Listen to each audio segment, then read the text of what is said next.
Assalamualaikum warahmatullahi wabarakatuh. Hi everyone, let me introduce myself. My name is Putri Octavia. I'm a student at STI Bank BPD Jateng. Here, I will discuss a topic that is crucial for the future of our nation, namely corruption.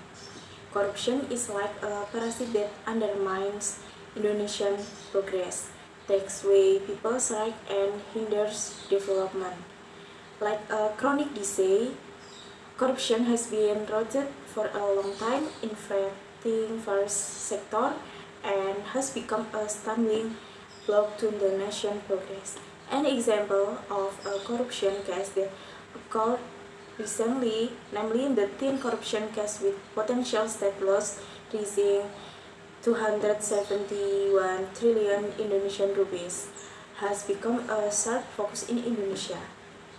This case is classified as big corruption, which was revealed in 2024 involving various parties, including the state-owned mining company PT Timah Tbk.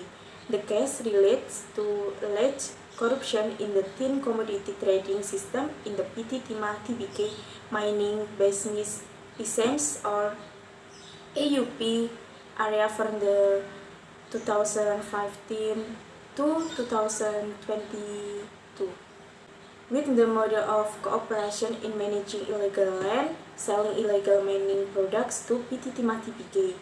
An interesting fact about this case is that initial calculation by the Attorney General's Office saw potential state loss reaching 271 trillion Indonesia rupees. However, after a recalculation was carried out by BPKP and expert, this figure was revised to 300 trillion Indonesian rupees. This case is one of the corruption cases with the largest state loss in Indonesia history. This case is clear evidence that corruption is still rampant in Indonesia, even in strategic sectors such as mining. Case impact: the country lost trillions of rupees due to loss of income from the tin mining sector. Illegal mining activities carried out by corruptors have caused serious environmental damage such as water, land, and air pollution. This case tarnishes PT Timah Tbk image as a state-owned mining company that should be managed professionally and accountable. Public trust in the government and law enforcement is increasingly being eroded due to the rise in corruption cases, including this tin case. Resolve efforts: the Attorney General's Office is currently investigating this case and has named several suspects. The government is urged to carry out governance reforms in the mining sector to avoid corruption in the future. The public needs to monitor the course of the legal process and encourage corruptors to be punished according to their actions.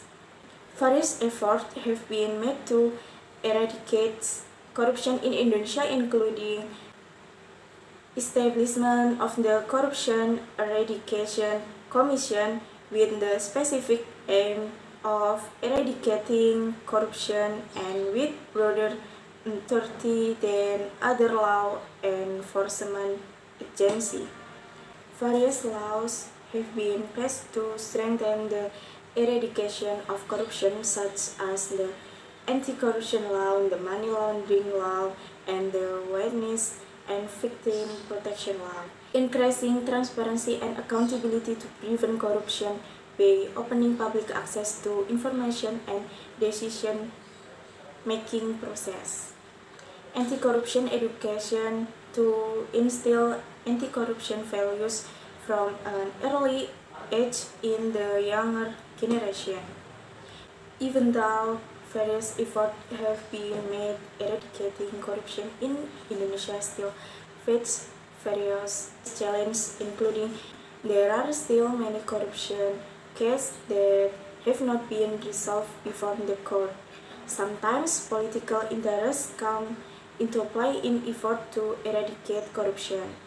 A permissive culture and lack of public awareness of the dangers of corruption are also obstacles.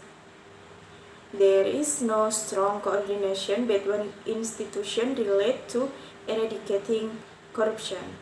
Eradicating corruption cannot only be done by the government, but also requires an active role from the community. The community can play a role by report acts of corruption to the authorities, oversee government performance, and ensure that the state budget is used properly, must have the courage to refuse bribes and gratuities. Increase anti-corruption awareness with education and campaigns. This teen corruption case is a reminder for all of us that corruption is a common enemy that must be eradicated. We all must work together to create an Indonesia that is clean and free from corruption. Eradicating corruption in Indonesia is still long and full of obstacles.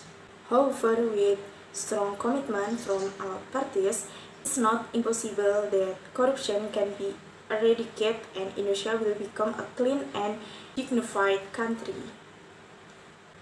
That's what I can say about corruption. Hopefully it can provide education for friends and hopefully it can be useful. Thank you and see you again. Wassalamualaikum warahmatullahi wabarakatuh.